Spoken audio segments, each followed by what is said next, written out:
Now at 6, voters in Missouri and Kansas head to the polls. We're going to take a look at some of the key issues. Plus, an Arkansas police officer risks his life to rescue a driver from a river. And a Missouri high school has to cancel its prom due to flash flooding. The 4 states' most watched news starts now. Voters in some Missouri and Kansas communities are heading to the polls to vote on a variety of issues impacting schools, taxes, and local government. This is KOAM News at 6. I'm Dow Quick. In Carthage, voters will decide on Prop A, which would create a children's services fund. Voters are deciding the race in Carthage for mayor and several open council seats, and the Carthage School District is asking for voters to pass 2 issues. KOAM Samantha Walker joins us live from the courthouse in Carthage with more. Now, voters in Carthage have a lot to decide today for the future of their school district. They're asked to decide on 2 issues, a tax increase and a bond issue. Question 1 asks whether to approve a 55% property tax increase. The funds from that tax hike would go towards increasing teacher pay.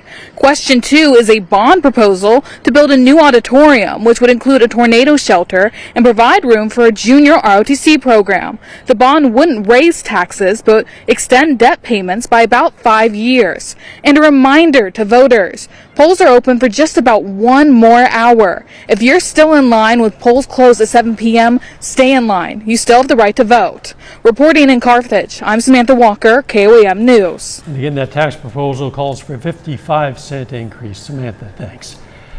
Voters are deciding local issues in a number of other communities across the area. Those include school bonds, park improvements, tax questions, and funding for emergency services. Several communities are also choosing their local government leaders. We're going to have results on KOAM News at 9 on Fox 14, and then right here on Channel 7, KOAM News at 10. You can also keep up with the latest election results throughout the evening by scanning this QR code.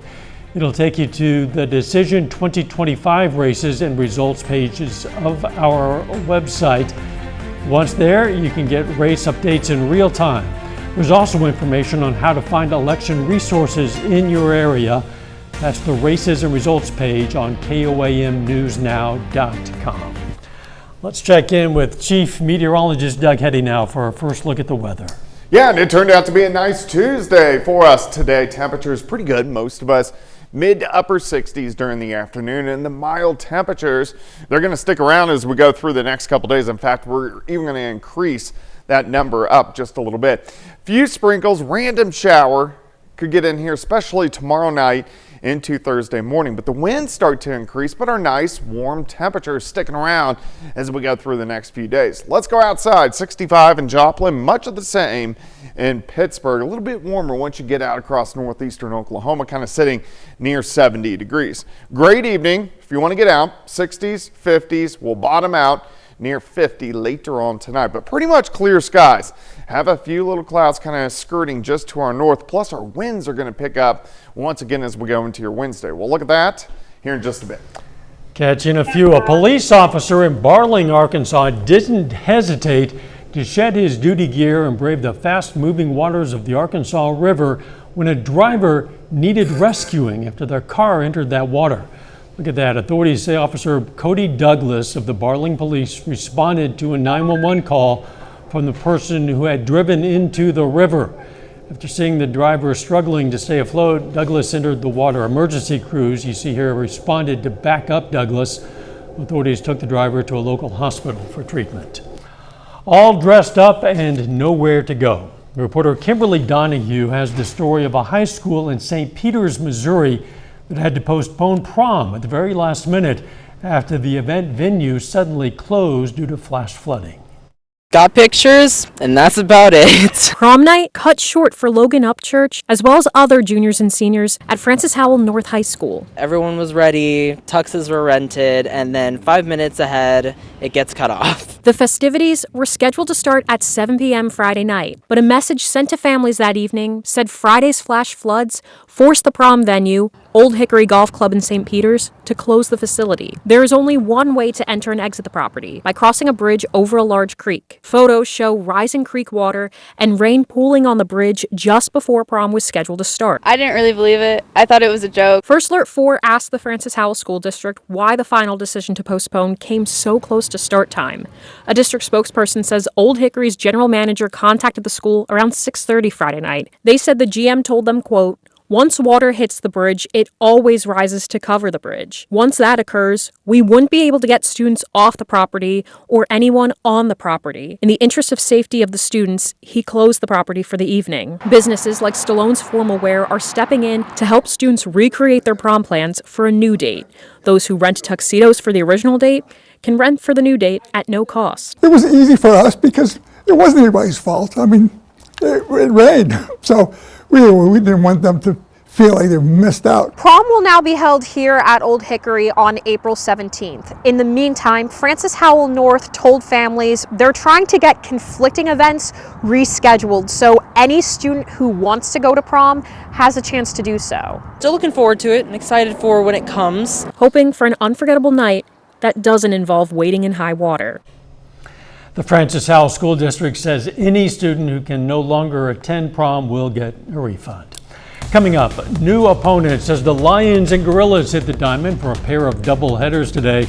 John Dales has highlights coming up in sports, but up first, new laws in Kansas and how they could impact you.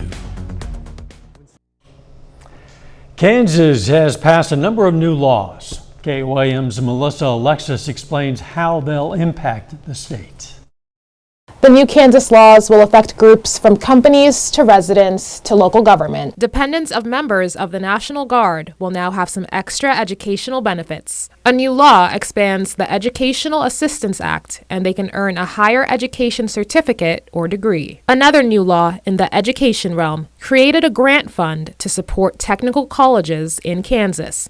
It aims to help schools better meet the needs of students. The State Board of Regents will manage the fund. One law protects victims of fires started by electric company equipment. A claim must be made within 2 years of the fire, and in a few cases, 10 years. There's also a new aim for transparency through a law that requires local governments to report economic development incentives.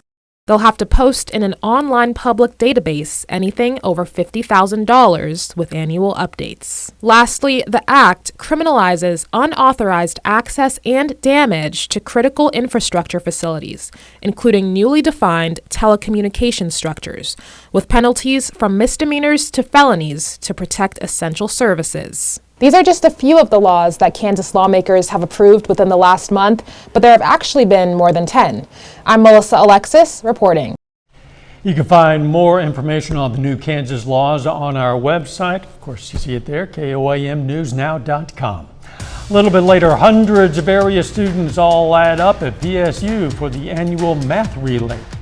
Plus, our temperatures starting to warm back up, but also the winds return. We'll look at that coming up.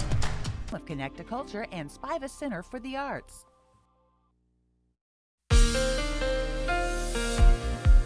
Well, it turned out to be a beautiful Tuesday for us today. Quite a bit of sunshine, not very windy, temperatures a little bit below where we should be for this time of the year, as we should be topping out kind of 70 to about 73, but still we went into the mid to upper 60s across the region. Nice shot. Cornell Arts and Entertainment Complex looking northeast through downtown Joplin for the evening. If you are going to be outside, pretty good weather.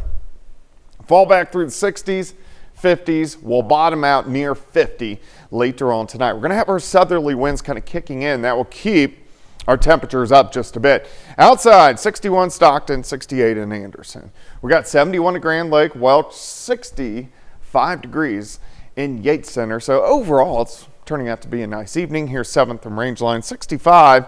South winds 5 to 10. Of course, visibility is good. Now, those winds are going to start to increase once we get into the morning hours. Southerly winds increasing. This means we'll have not super windy like we had last month, but gusts kind of 25, 30, upwards to 35 at times. Once we get into the afternoon, you can see a wind shift line works through.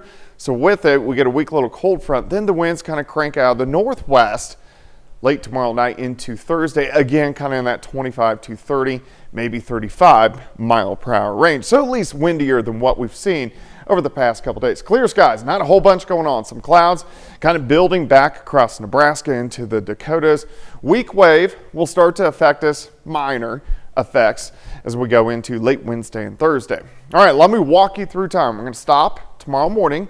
Temperature's not bad, near 50. We get some clouds kind of rotating through. We can't rule out a random sprinkle or two. Just a lot of clouds tomorrow, partly to mostly cloudy skies, filtered sunshine.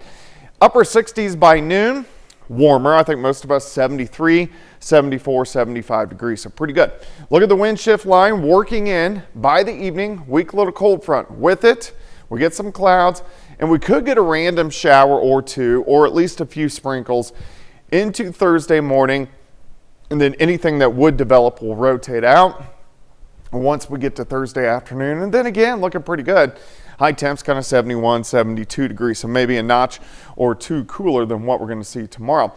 And then heading into Friday morning, a little bit colder behind that front as we drop back into lower 40s. Day planner on your Wednesday, 53 in the morning, 69 by noon, high temp 73. Let's go down the road. We're in a little bit of a lull of no severe weather, which is great after we got just round after round last week. Here's our weak wave that could give us a few showers tomorrow night. Still, no big storm systems as we look into the weekend. Finally, by the middle of next week, we start to get a different flow, a little different jet stream, so showers, thunderstorms increase by next Wednesday and Thursday, which could be a severe threat. But the main time that I'm really keeping my eyes on is April 27th through May 3rd. That's when we're going to have several rounds which are going to rotate through. All right, 73 for us tomorrow, 71 on Thursday. A little bit cooler Friday, but not bad, 63. And then after a very cold, dreary weekend, some snow showers even on Sunday morning, we get upper 70s to near 80 this weekend. Looking forward to that. Late April into early May, though, keep an eye You'd out. watch that for sure. Right. Thanks, Doug. Still at Missouri Southern and Pitt State softball. Both play doubleheaders for the second day in a row. John Dales has the highlights from Joplin and Pittsburgh. That's up next in sports. Is the one. Let me handle this. But I Go Big and Go Home sale going on now. Yesterday, Pittsburgh State softball swept a doubleheader over Northwest Missouri, and Missouri Southern, well, it split with Missouri Western. Now today, the Lions and Gorillas swap opponents for another MIAA doubleheader. Kiki Pickens starts at pitcher for Southern a day after throwing a complete game shutout, and she starts red hot once again. The right-hander gets a couple of strikeouts in the top of the third. That keeps us at a scoreless tie. Bottom of the fourth now, still no score. Katie Gray smashes one over the left fielder's head. That one hops the wall, and she's got a stand-up double. After Gray advances to third, Katie Dickey then hits one deep to center field all the way to the warning track. Caught out there, but plenty of room to tag and score for Gray. Lions up 1-0. Back to Pickens in the circle. We're in the sixth inning. She gets her seventh and then eighth strikeouts of the game. Pickens goes 6 2/3, once again without allowing a run. The Lions win the first game 1-0 over Northwest. Same as yesterday, though. After the Lions win the first game, they lose the second. Final score 8-4 in that one. Even in a losing effort, great game from Southern center fielder Kylie Jacks. She goes 3 for 4 at the plate, steals 3 bases, and scores 2 runs. In Pittsburgh, the 23rd ranked Gorillas, they also win their first game by shutout. Ava Laurent allows just 2 hits while pitching a complete game. Courtney Story and Emily Aids both get RBI. Gorillas win their 9th in a row. Now to the second game between the Griffins and the Gorillas. Pittsburgh State trying to extend its winning streak to double digits. Top of the first inning, Mackenzie Devine smacks a single back up the middle and into center. Western has 2 runners on base at this point, but Aiden Brown then gets a swinging strikeout to escape the jam. She'd allow a home run the next inning, and that means Pitt State falls behind 1-0. Bottom of the fourth, Gorillas get some life at the plate. Courtney Story blasts one over the left fielder's head. That's in for a double as she slides in safely. Later on in the inning, Trista Peterson hits an infield pop fly. You think easy play here, but the sun and wind allow that one to fall. The Griffins do get the force out at second. Gorillas still threatening. They're trailing 1-0 still at this point. Lexi Davis hits one in a very similar spot, but this time Western makes the play. Pitt State plays from behind nearly the entire contest, but the Gorillas score 2 in the bottom of the 7th. They walk it off, and they've now won 10 in a row. Over to Major League Baseball, the Cardinals and Royals each continue series this evening against a couple of their respective division rivals. We'll start with the Cardinals. They're in Pittsburgh again tonight after losing to the Pirates yesterday. As we come on the air, still scoreless in the third inning. The Royals, they're at home against the Twins after winning the first game of their series 4-2 yesterday. First pitch in Kansas City, it's about 15 minutes away. And in pro basketball, it's the final week of the NBA regular season. The Thunder, they're hoping to end on a high note prior to beginning their playoff run. I said this on Friday with the Rockets game, but tonight very well could be a preview of the Western Conference Finals. The Thunder host LeBron James, Luka Doncic, and the Lakers, who are in third place in the West. This one tips off at 7. I think a lot of Thunder's fans, they're anxious to kind of get to the playoffs. They've known for a long time they're the number 1 seed. They're going to have home court advantage throughout. Now it's kind of just waiting for the playoffs to start. Yeah, kind of the preliminaries are over now. Let's go with the real thing. Yeah. We'll be right back.